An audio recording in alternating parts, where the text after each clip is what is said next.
Tunggu 2 menit lagi ya.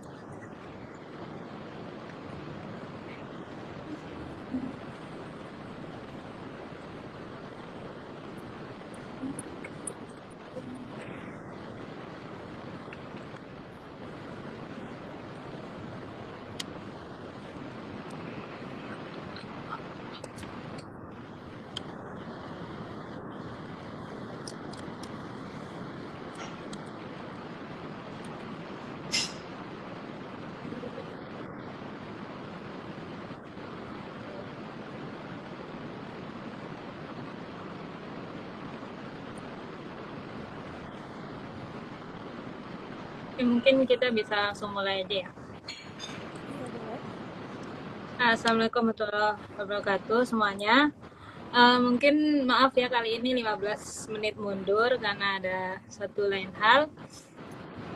Namun kali ini bersama saya kembali, saya Rizky Amalia yang akan membawakan kajian dengan tema tips dan trik hemat ala mahasiswa di luar negeri bersama kakak Dina. Mungkin bisa diperkenalkan. Halo semuanya, Assalamualaikum warahmatullahi wabarakatuh. Perkenalkan, aku Dina, aku undergraduate student di Business Administration di IIUN. Oke, Kak Dina kali ini mungkin kajian kali ini ya bahasan yang fresh dan relate dengan kita semua sebagai mahasiswa luar negeri dengan dengan tema tips dan trik hemat ala mahasiswa di luar negeri. Kak Dina akan membawakan poin-poin yang telah dirangkum. Mungkin bisa dimulai. Baik, semuanya sebelumnya menurut aku mau dimanapun nih kuliahnya, mau di luar negeri kah atau mau di dalam negeri, menurut aku paham dan belajar cara mengelola uang dengan baik itu sangat penting. Apalagi kayak masa-masa menjadi mahasiswa itu masa-masa kita kayak pengen mencoba banyak hal, pengen eksplor banyak hal, terus kita juga ketemu juga dengan orang baru, dan untuk melakukan hal tersebut tuh kita pasti membutuhkan uang kan ya. Belum lagi kalau misalkan jadi mahasiswa di luar negeri itu kita butuh biaya-biaya tambahan yang harus kita pikirkan juga. Nah, karena ini masuk tahun keempat aku sebagai student yang ngerantau ke luar negeri, aku mau kasih tips nih cara aku mengelola uang dan hemat sebagai student buat teman-teman ISEFET yang baru mau mengelola uang dan juga untuk teman-teman yang tertarik untuk belajar di luar negeri. Untuk maaf sebelumnya suaranya kurang kencang. Oh, kedengaran ya? Ada serak-serak gitu. Oh, sebentar ya. Nah, pakai handset ya.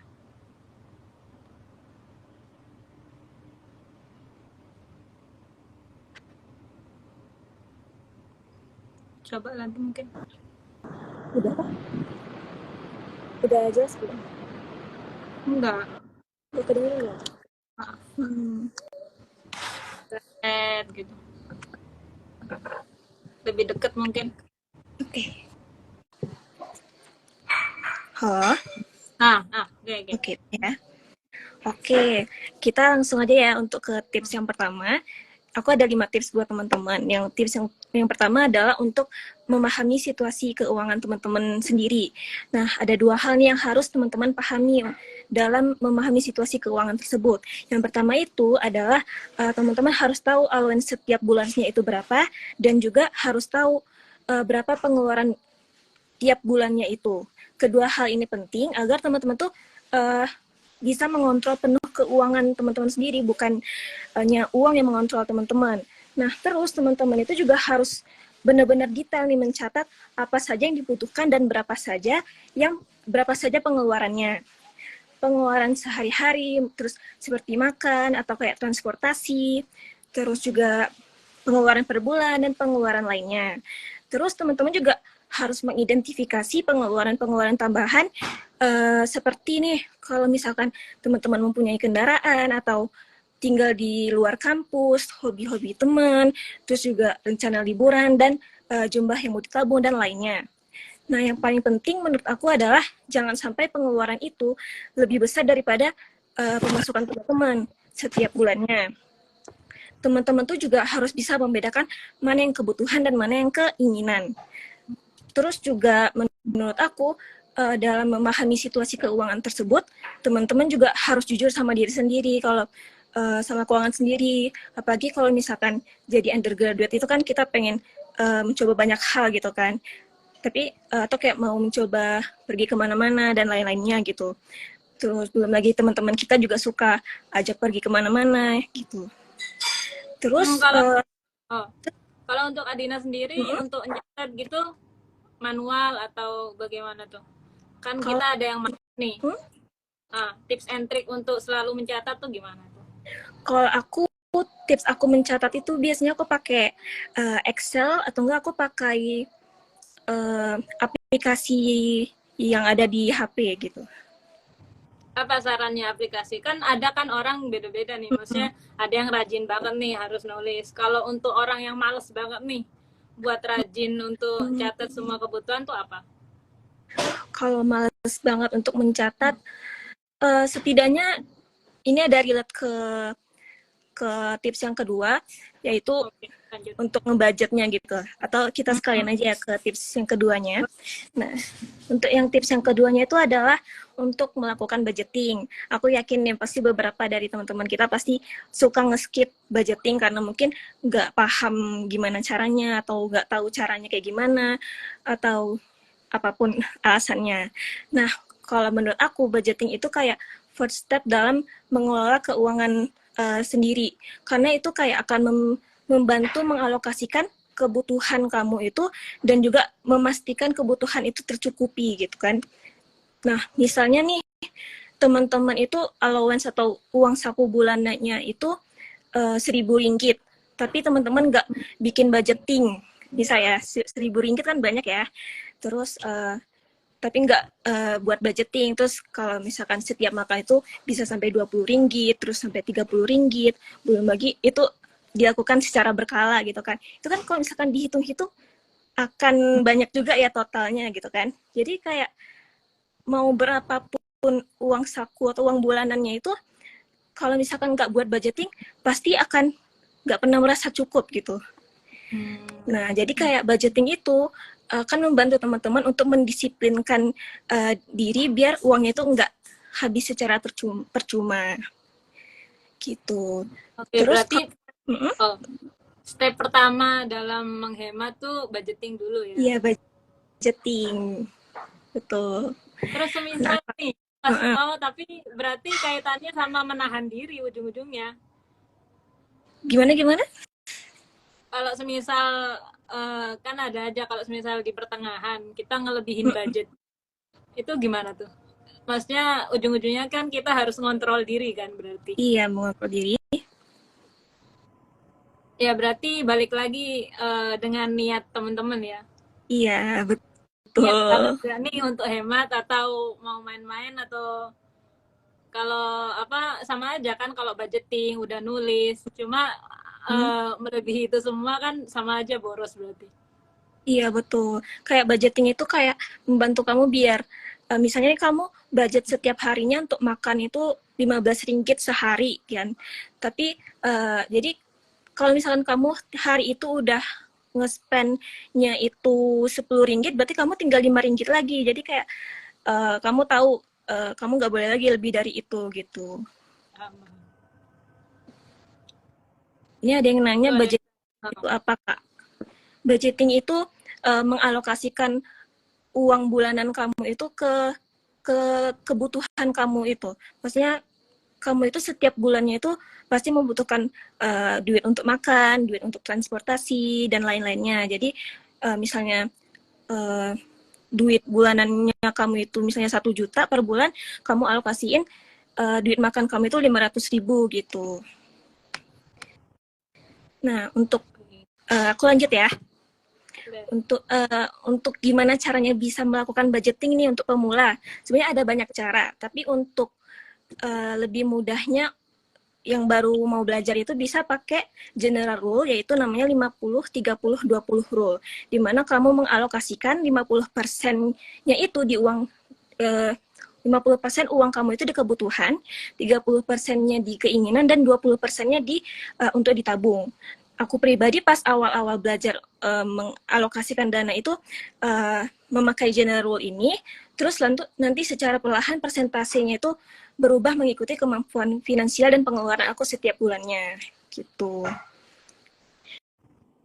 Nah, yang paling penting dari tips yang kedua ini menurut aku adalah untuk mengevaluasi budgeting kamu secara berkala, karena pasti akan ada perubahan-perubahan kecil yang dari pengeluaran kamu yang mungkin sebelumnya kamu nggak pernah mengalokasikan dananya itu di sini, terus kamu pas kamu lihat kamu jadi tahu, oh ternyata aku butuh mengalokasikan dana itu di situ. Nah, untuk selanjutnya berarti aku harus alokasikan dana di sana. Terus juga budgeting itu juga membantu kamu biar misalnya nih di dana yang ini ternyata kurang. Jadi untuk kedepannya kamu harus melebihkannya di sana gitu. Jadi evaluasi ini berguna agar alokasi dana kamu tuh efektif setiap bulannya gitu. Terus kadang kan ada nih orang yang terlalu hemat gitu. Nah, berarti tips yang bagus untuk hemat itu ya rasio tadi ya. Bukan Jangan sampai terlalu pelit juga sama diri sendiri untuk makan benar. setiap hari 10 ringgit aja, janganlah gitu. Karena kita juga harus realistis kan sebagai manusia. Betul. Bukan bikin stres gara-gara hemat tadi, kan malah nggak enjoy kita untuk hemat. Betul. Berarti tadi pertama kita nulis pengeluaran, kedua budgeting, ketiga nah yang ketiga itu tuh rasio tadi. Iya kan? Bukan, yang kalau untuk tips yang ketiga itu kan kamu udah budgeting nih. Nah, habis kamu budgeting itu langsung kamu pisahin. Maksudnya pisahin ini adalah kan kamu udah alokasin dananya, misalnya untuk makan itu segini, untuk transportasi segini. Nah, itu harus langsung dipisahin. Yang untuk kamu tabung juga dipisahin gitu kan. Aku sendiri, cara aku untuk memisahkan uang itu ada dengan 3 cara. Yang pertama itu pakai akun bank. Akun bank ini biasanya aku isi untuk uang makan atau uang personal expense atau uang belanja segala macamnya. Jadi kan aku mau makan, aku pakainya itu. Terus yang kedua, cara aku adalah dengan pakai e-wallet kayak Touch and Go atau Grab atau Boost atau Shopee Pay. Nah, itu tuh biasanya kalau aku pakai Touch and Go, itu biasanya aku salurkan dana yang untuk isi pulsa, isi paket internet itu loh. Jadi kayak kalau misalkan aku butuh harus top up nomor, aku perginya ke e-wallet itu. Terus kalau yang ketiga adalah dengan cara cash. Cash ini biasanya kalau misalkan biasanya itu aku gunain kalau untuk mencuci. Kan kalau mencuci itu kan harus pakai koin ya, koin 50 sen itu kan. Nah, jadi aku tadi udah aku budgetin nih, misalnya setiap bulannya itu budget aku untuk mencuci itu 12 ringgit. Habis itu aku tiap bulan pasti harus aku ambil, terus aku jadiin koin, terus aku simpan di dalam kamar. Jadi kalau misalkan nih aku mau nyuci, aku tinggal ambil aja, jadi aku nggak perlu pusing lagi. Nah, kenapa harus langsung dipisah? Biar nih tiba-tiba, kalau misalkan kamu tiba-tiba overspending di satu hal, kebutuhan yang lainnya tuh nggak terganggu gitu. Benar. Terus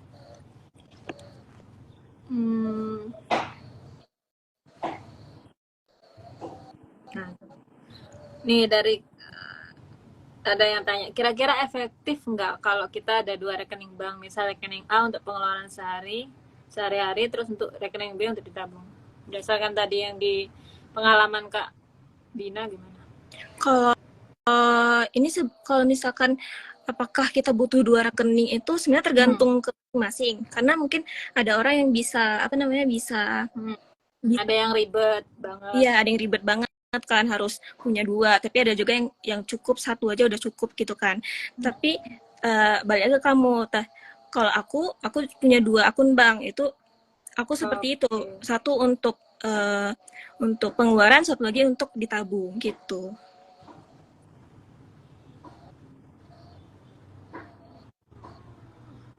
Terus apa nyambung lagi dengan hal nabung menabung ya.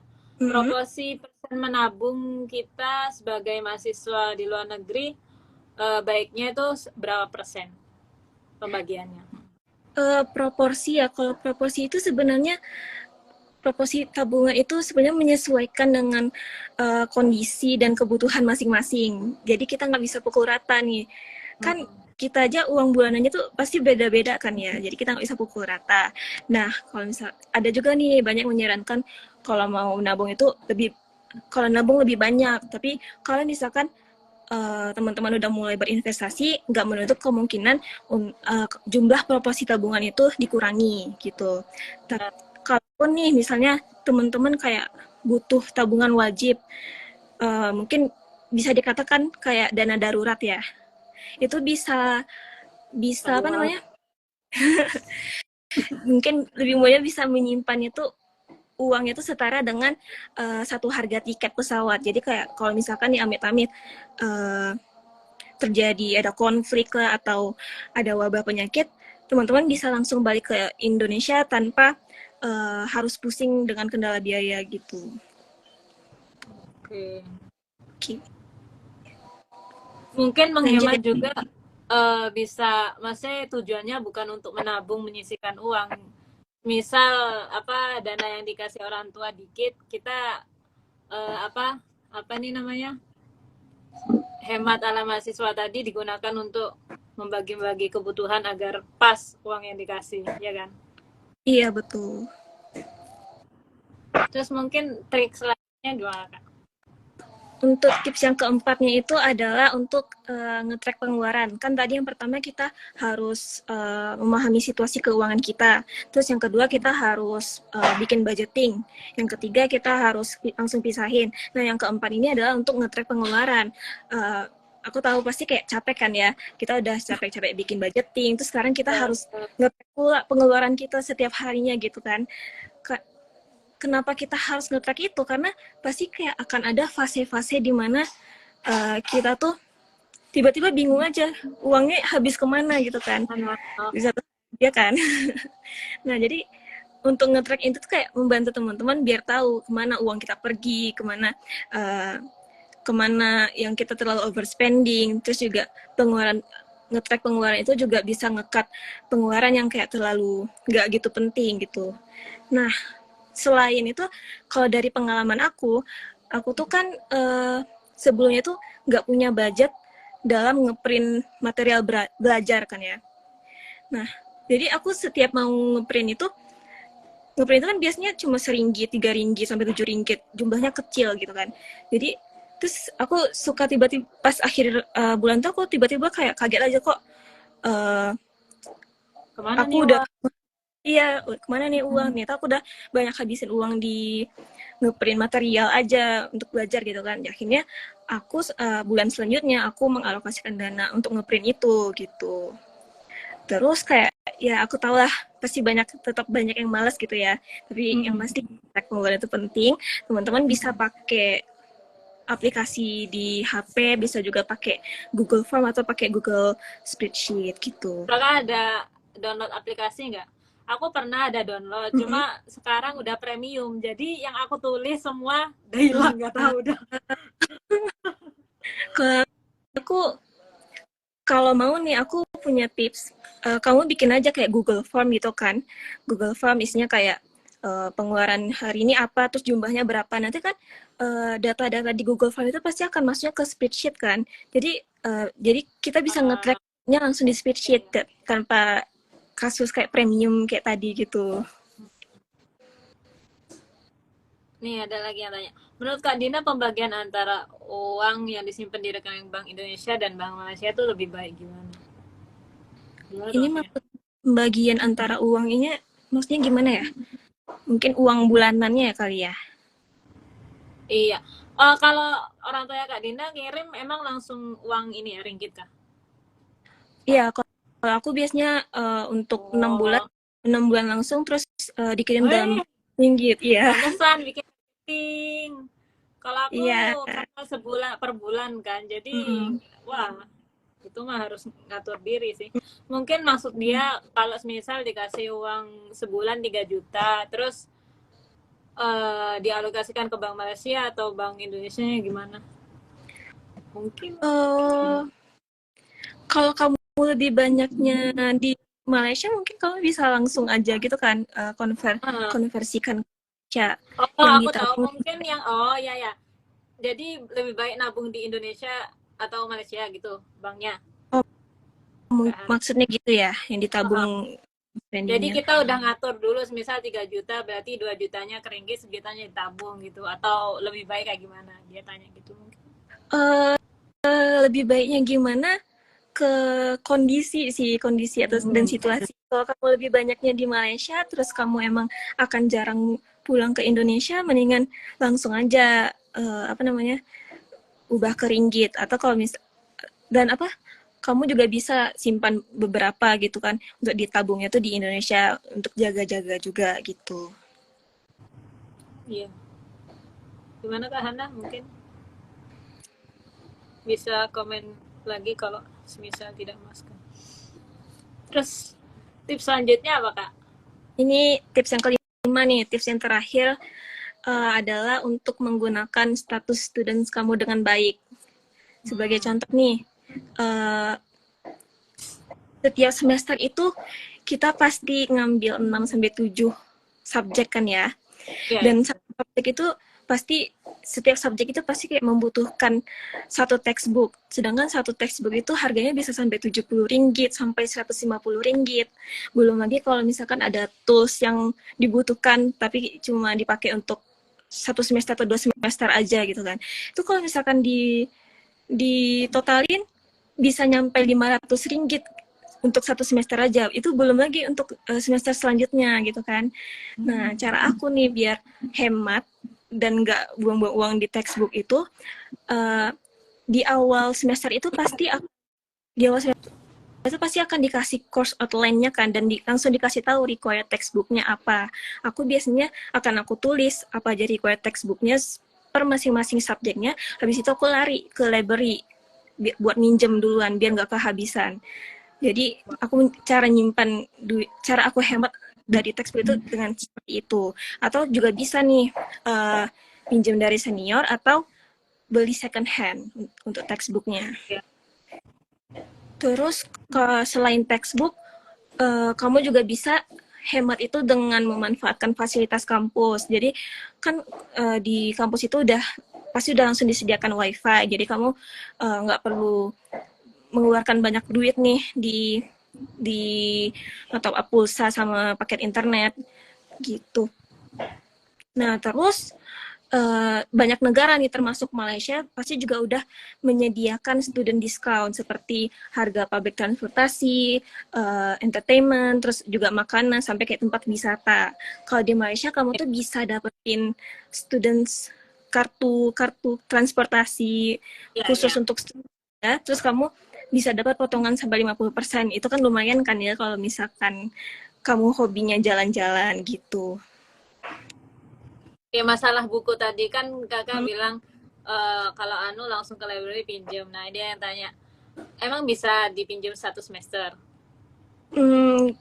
Sebenarnya tergantung kebijakan perpustakaannya. Tapi kalau di IIUM kebijakannya itu harus dikembaliin dalam 1 bulan. Nah kalau aku biasanya kalau udah masanya harus kembaliin, aku langsung renew. Jadi aku renew setiap bulannya sampai akhir semester. Okay. Ada lagi tipsnya atau kita bisa ke pertanyaan selanjutnya? Udah. Tipsnya tadi ada 5 kan. Yang pertama untuk pahami situasi keuangan, yang kedua adalah untuk bikin budgeting, yang ketiga itu untuk langsung pisahin uangnya, yang keempat itu kamu harus bikin nge-track pengeluaran, dan yang terakhir adalah untuk menggunakan status students kamu. Itu aja kalau dari tipsnya. Boleh kita langsung ke Q&A. Oke. Ketika telah selesai menabung, apakah ada prioritas tertentu dalam konsumsi? Prioritas konsumsi kalau kita udah selesai menabung ya. Ini juga baik ke teman-teman, karena teman-teman pasti punya perbedaan perbedaan apa namanya perbedaan prioritas. Ada yang prioritasnya harus bayar-bayar ini dulu, ada juga yang harus udah punya financial goals-nya sendiri untuk beli ini beli itu gitu. Jadi sebenarnya tergantung apa yang kamu butuhkan untuk dibayar gitu. Kalau Kak Dina sendiri apa? Kalau aku prioritas aku ya lebih ke menabung aja sih, aku masih belum ada yang pengen aku beli. Apa nih? Terus lanjutnya ini aja deh. Berapa jumlah tabungan yang wajib bagi mahasiswa yang mendapatkan uang bulanan di bawah rata-rata? Jumlah uang tabungan itu tadi kalau nggak salah kita ada bahas ya. Itu semua sebenarnya tergantung ke teman-teman. Karena kan uang bulanan kita berbeda, terus juga pasti kita cara kita menabung juga berbeda gitu. Jadi tergantung teman-teman maunya gimana. Nah terus kalau misalkan pun ada tabungan wajib, kalau bisa itu seharga satu tiket pesawat. Jadi biar kalau misalkan ada hal-hal buruk seperti konflik atau kayak ada wabah, bisa langsung balik tanpa harus pusing dengan biaya gitu. Uang jaga-jaga lah intinya. Iya betul. Dan ini yang menarik nih, kita kan sebagai mahasiswa pasti banyak teman-teman yang entah itu apa sering ngajak ke makan tempat mahal atau jalan-jalan. Nah, untuk Mm-hmm. kita yang mau niat berhemat, gimana caranya untuk menolak itu? Ini sulit ya, soalnya ini udah apa namanya udah bawa-bawa teman, terus apalagi juga sering terjadi di sekitaran kita. Kalau menurut aku yang pertama ya teman-teman harus jujur sama diri sendiri, jangan kayak memaksakan untuk ikut juga. Padahal kamu sendiri juga pusing gitu loh, kayak makan besok aja kayak gimana gitu loh. Dan memaksakan diri, terus teman-teman bisa juga nolaknya itu dengan cara, bukan nolak sih, kayak kasih alternatif yang lebih murah, yang lebih terjangkau, biar aman juga budgetnya, atau juga bilang aja langsung jujur kayak kalau misalkan kamu lagi nggak bisa apa ikut ke tempat-tempat seperti itu gitu. Oke. Kalau pertanyaan pribadi, menurut Kak Dina lebih efektif menghemat tuh dalam apa kita pengeluaran tuh dalam bentuk cash atau tinggal tap tap gitu? Gimana gimana? Pengeluaran itu lebih efektifnya Ah, di cash atau di tap ya? hmm. Hmm, Paham nggak? Betul. ini tuh Jadi kan kayak kalau hmm, eh kalau di sini kan gampang kan, tinggal pakai kartu, semuanya ada kan. Nah, betul. untuk kita yang mau menghemat ini lebih baik kita untuk cash, jadi di budget tadi udah langsung atau itu tadi. Kalau Kak Hmm, Dina sendiri deh, Kak Dina lebih prefer pakai cash atau ini atau card? sebenarnya lebih mudah ya pakai card, tapi kalau misalkan pakai card Hmm. itu kayak juga juga sulit karena kayak tinggal ngetap aja gitu kan. Habis itu tiba-tiba hilang aja duitnya. Nah, balik lagi tadi aku langsung bilang kan tadi kalau habis budgeting harus langsung dipisahin. Jadi kamu tuh Uh, udah tahu gitu loh Oke. lokasi-lokasi uangnya gitu. Berarti gayanya Kak Dina itu langsung dipisahin gitu Iya, ya.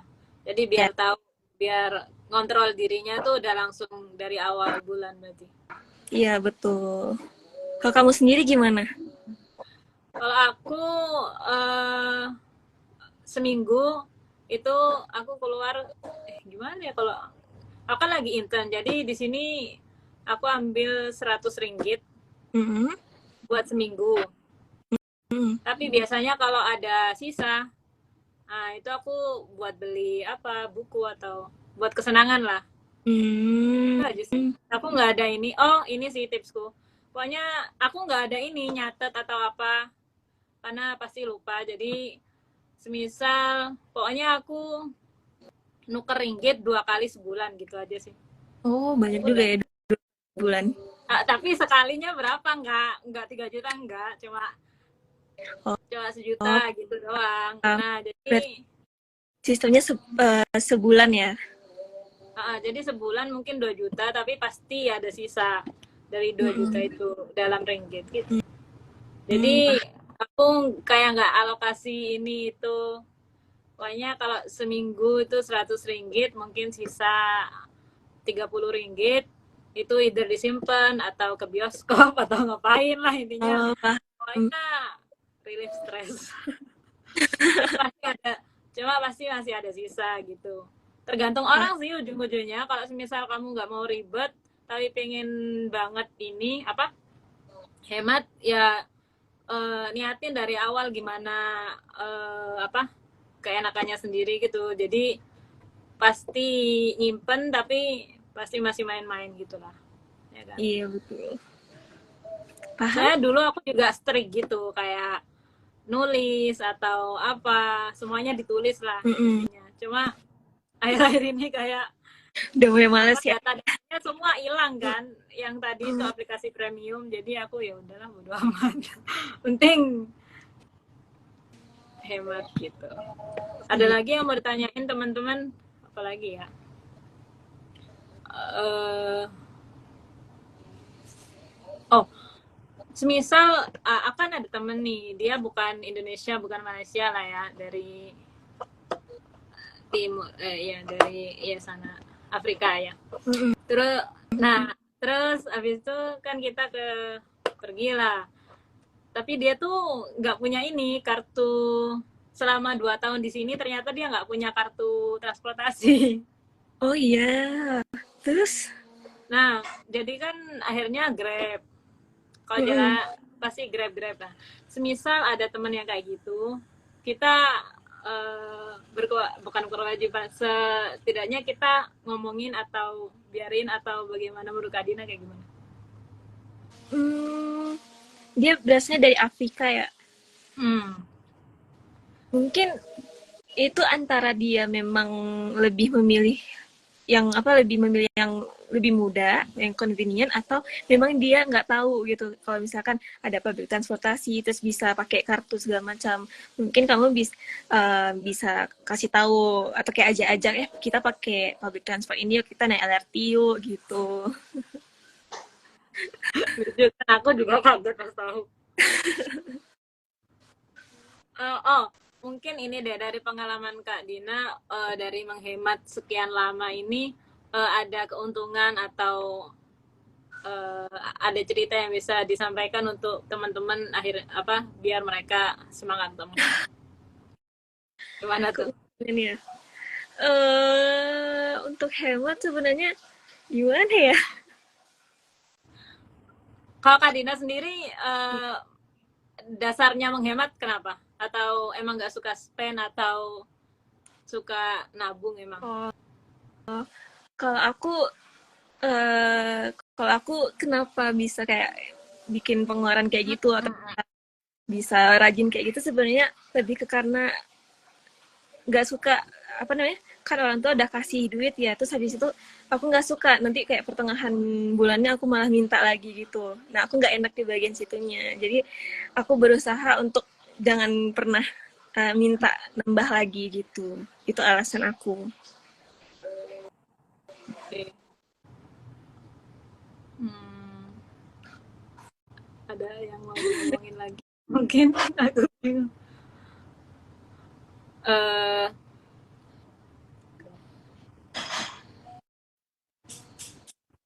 Teman-teman yang nonton apakah ada yang ditanyain? ya guys, kita selesai jam 9, mungkin nih 12 menit lagi.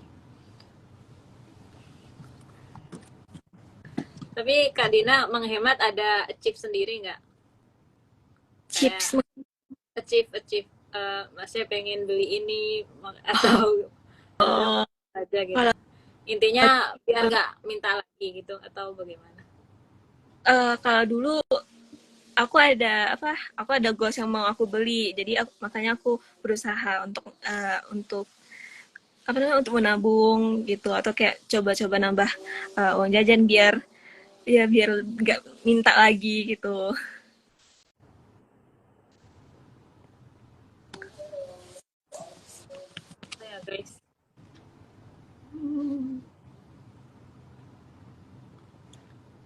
tips dan trik.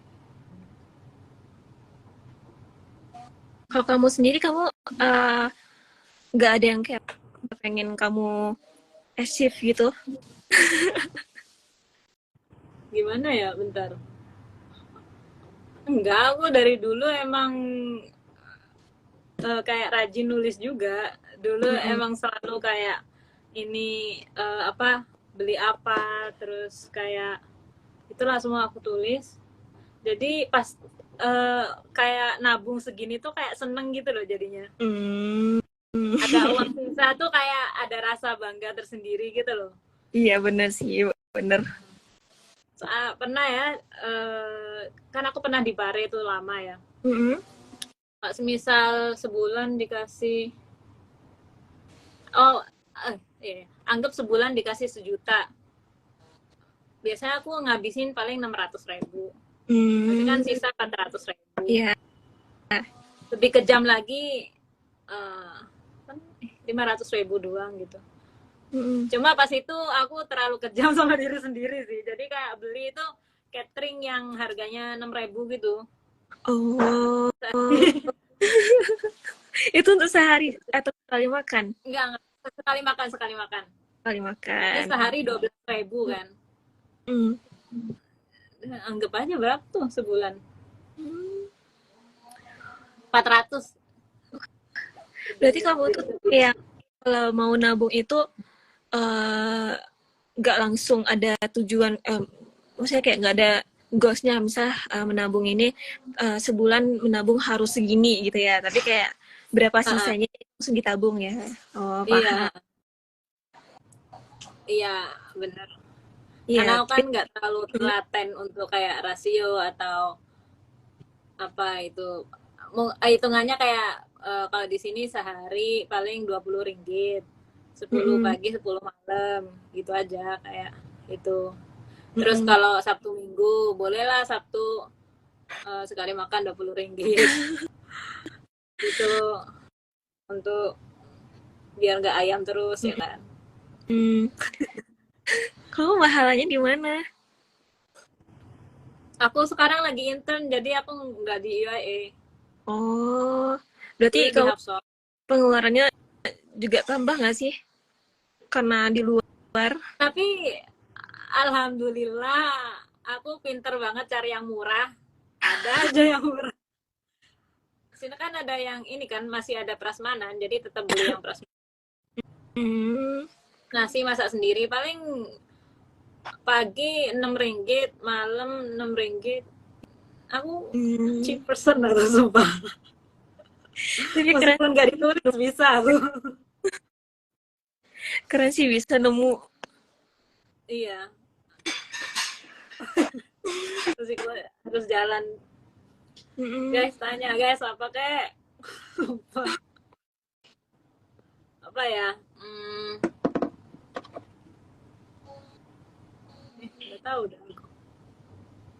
Ini tadi Bang Ramada ada tanya nih, kayak jika saya seorang mahasiswa dan tinggal seorang diri di luar negeri atau di kampus dengan fasilitas yang tidak tersedia dapur, apakah lebih baik saya belanja dari kedai dibandingkan masak sendiri? Iya. Ini cukup menarik ya. Nah, untuk menentukan mana yang lebih baik antara belanja di kedai atau masak sendiri itu, teman-teman bisa kayak mengkonsiderasikan faktor-faktor seperti budget makannya berapa, terus preferensi menunya gimana, atau mungkin teman-teman ada yang lebih milih efisien gitu kan. Jadi kayak nggak mau terbuang banyak waktu dengan memasak, jadi beli gitu kan. Ada juga yang kayak gitu. Nah, tapi uh, kalau misalkan nih tinggalnya di dalam kampus, terus dia nggak ada fasilitas dapur, menurutku akan lebih baik kalau untuk belanja aja di kedai. Soalnya agar terhindar dari hal-hal buruk kalau tetap memaksakan masak di kamar gitu kan. Mm-mm. Orang dalam kampus kan juga murah sih IUM. Iya, cukup terjangkau Jadi, banget. ya. Cuma kalau di luar kayak tinggal di luar, mending masak atau beli. Kalau tinggal di luar terus tinggal dia punya dapur, mendingan masak nggak sih? Iya sih. Iya. Cuma Soalnya Kalau kalau nggak bisa masak. juga nggak bisa masak, berarti ya tergantung sih, harus balik lagi. Berarti membeli di kedai. Cuma aku pernah nyoba masak. Sekali belanja 50 ringgit. Habis itu udahlah aku nggak mau masak sumpah. Tapi Kan uh, beli beli ini itu kayak masakan apa kayak bukan pas. Enggak, aku cuma mau bikin ini loh. Oh, sandwich. sandwich. Susu ini itu ya. Jumlahnya semua 50 ringgit. Gimana tuh? Kalau Tergantung. misalkan di itu juga ada kulkas kan ya, sedangkan kalau misalkan di asrama kita nggak punya kulkas, jadi kayak kalau misalkan kita masak terus keluarnya 50 ringgit itu kan lumayan juga kan ya, makanya kayak kalau misalkan di Oh kampus ya, kalau mendingan sini deh. bisa disimpan. Lebih milih di kedai, beli aja langsung gitu. Iya benar. Kalau Kak Dina DYM udah selesai apa tinggal 1 semester lagi gitu? Aku tinggal 1 semester lagi terus habis itu aku magang. Oh, magang. Mm-mm. Niatnya mau di Malaysia atau di Indo? Eh, aku Atau di bakalan Indo? apply di Malaysia dan Indonesia juga sih. Tapi Oh, apply dua. tapi kalau bisa dapat Malaysia, aku di Malaysia gitu. Oke. Jadi selama di EM tinggal di EM aja. Iya, di asramanya. Di Eh, mahnya. iya. Hmm, Ada lagi Kak yang mau nanya? mungkin untuk penutup Kak Dina bisa eh, menyimpulkan dari semua. Dari semuanya ya. Oke. Terakhir, Heeh. iya terakhir silahkan. Ya. Eh, yang penting teman-teman kalau misalkan udah dapat uang bulanannya harus bisa lebih bijak lagi dalam pengeluarannya. Jangan sampai pengeluarannya itu lebih besar pula daripada uang bulanannya. Terus habis itu harus bisa bedain mana kebutuhan dan mana yang keinginan. Juga harus bisa jujur juga dengan diri sendiri apakah bisa membeli hal tersebut atau enggak gitu. Terus untuk 5 tipsnya juga aku summarize. Yang pertama adalah untuk memahami situasi keuangan kamu, yang kedua untuk uh, melakukan budgeting, yang ketiga untuk langsung memisahkan uangnya biar nggak tercampur, yang keempat adalah untuk nge-track pengeluaran, dan terakhir adalah untuk menggunakan status students kamu dengan baik. Oke. Untuk audiens ada yang ditanyakan atau tidak? Mungkin udah cukup ya dari Kak Iya. Dina. Semoga uh, semoga apa yang disampaikan bisa diambil. Ya, ini bakal diupload kok live-nya. Pasti semuanya diupload. Oke. Semoga kalian bisa mendapatkan ilmu dari apa yang disampaikan dengan Kak Dina dan kita juga bisa terus menghemat dan rezekinya lancar Amin. biar ada yang dihemat. Kalau nggak ada uangnya nggak ada yang mau dihemat. Amin. Oke, sekian dari kita berdua. Saya Rizky Amalia dengan Kak Dina. Wassalamualaikum warahmatullahi wabarakatuh. Selamat malam semua. Salam, bye-bye. Bye.